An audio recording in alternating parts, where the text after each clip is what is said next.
Listen for me in a violin. Listen for me when the knife is turning. Listen for me when the world is burning. Babe, would you listen for me?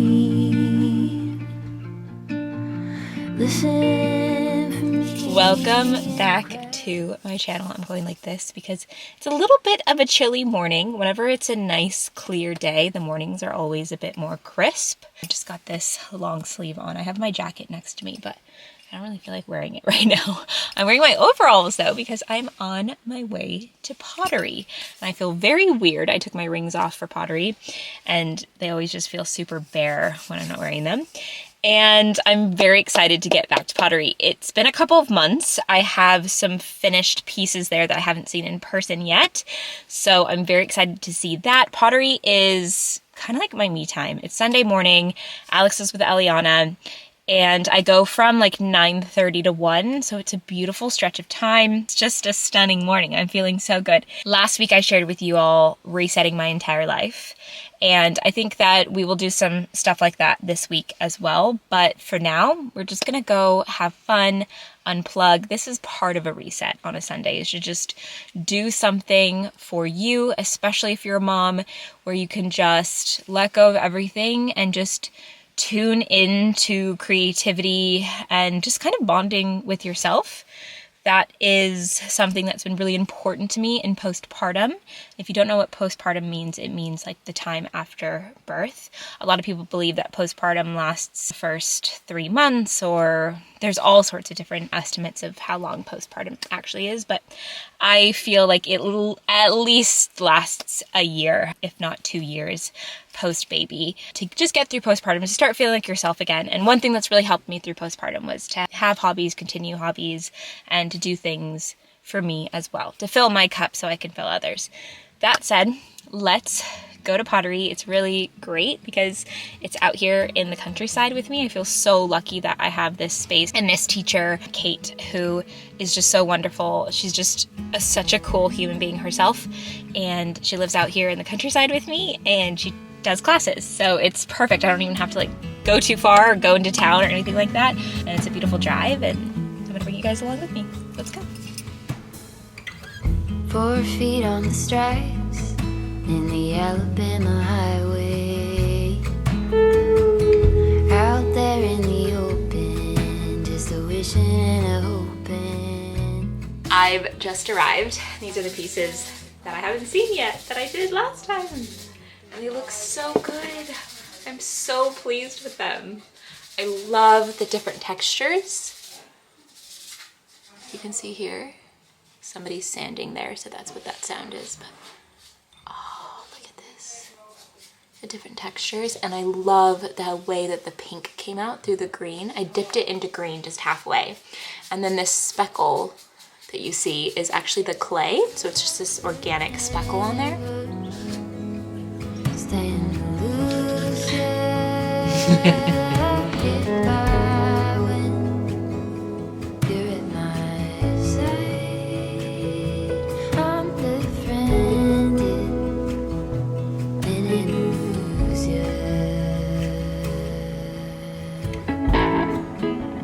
I am grabbing some flowers to press the plates that I'm doing. So I'm doing 3 different plates, smaller one, medium, and a larger one.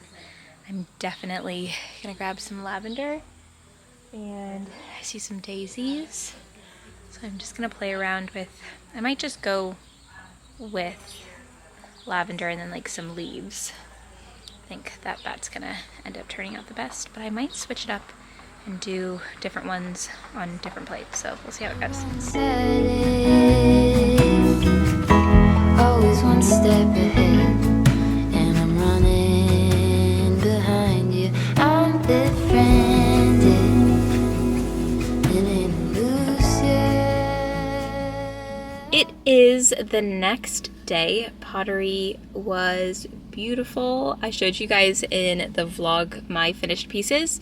and I completely forgot to bring them back home with me. So my pottery instructor told me to come over anytime to go pick it up because I hadn't had them for months, and I've just been thinking about getting my hands on my finished pieces, and then I just left. I had such a good time making these new pieces that I started on, which are like pressed flower plates, and I was just so excited about that I just like left my finished pieces behind. But today I am with Alex, and we are going to pop into the tile store. This is the same place that we got our tile for our bathroom renovation.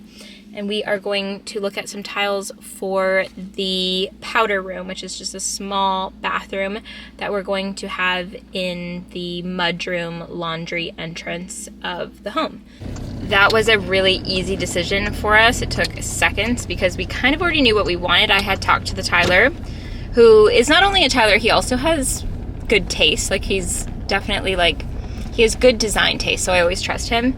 And he kind of guided me in the direction of something that's called Winkleman. Is it Winkleman? Yeah.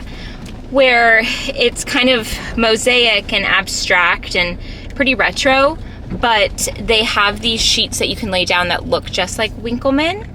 And it's essentially just like one slab, and it's actually quite easy for them to put in, but it looks really intricate.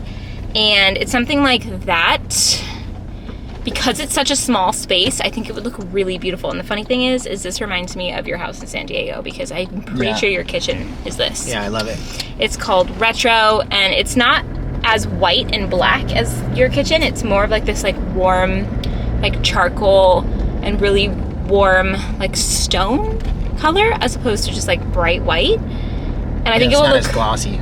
It's not glossy, exactly. Organic looking, but retro, which our house is already an old house, so I think it will fit in really nicely without looking too modern. I'm pretty excited about it. It is the next day, or actually I think it's the day after the next day that you guys have seen me last. That doesn't really matter to you though.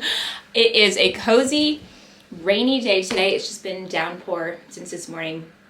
And so it's a really good day to just stay inside, do some organizing. I'll probably do some baking as well, but what I really want to do is just tackle some more of this reset. And I definitely wanted to do Eliana's room, because it's funny before your baby comes how organized and labeled and perfectly clean everything can be.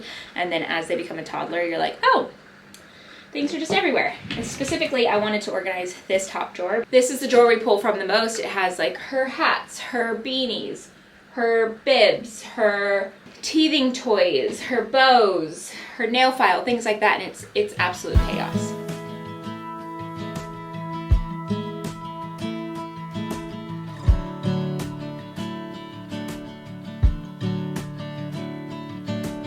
This is what we are working with now. This feels so much better. I've got her socks here, her hats here, her beanies here, her little like bibs and little wipes here, and then her teething supplies here, bows, some of her lotions and like eczema relief and stuff like that, and then her nail trimmers, and then some little random bits back here that just have like twinkle lights and a little travel baby on board thing. This is her little wellness book that I got a little cover for. How cute is that? Little Peter Rabbit. And I feel a million times better with this. The main thing that I did that helped the most was that I grabbed this basket that I actually got for when Eliana was a newborn to just put like diaper, it's kind of like a diaper caddy situation, but we're not really using it for that anymore. So this was empty, and I just grabbed all the newborn stuff out of that drawer, and any birth stuff, postpartum stuff that I'll use in the future when we have another baby. It'll be really nice that it's all just kind of here ready to go, because I didn't need it in that drawer because Eliana's not a newborn anymore. And so there was just way too much stuff in there. So this feels really good. And in the future, when we need to use it again, it's just right here, ready to go.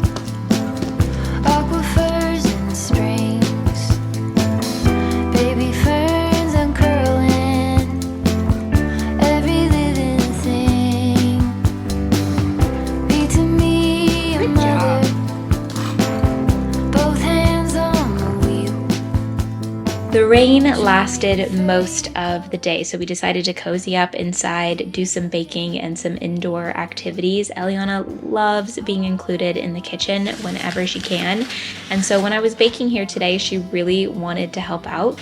I decided to make some homemade Play-Doh that looks like the actual dough that I use, and it was such a great activity for her, and it's so easy to make.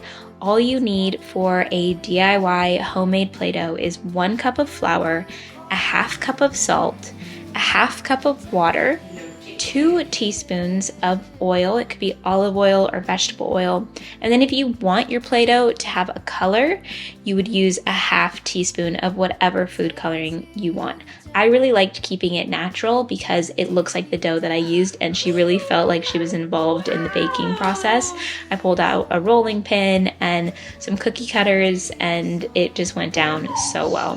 For my blueberry muffin bread, I ended up doing a lemon icing on top, and this turned out so lovely. I am going to fine-tune the recipe, and I will share it on an Instagram reel coming soon. So if you're not following me on Instagram, definitely go over there because that's where I share any of my recipes.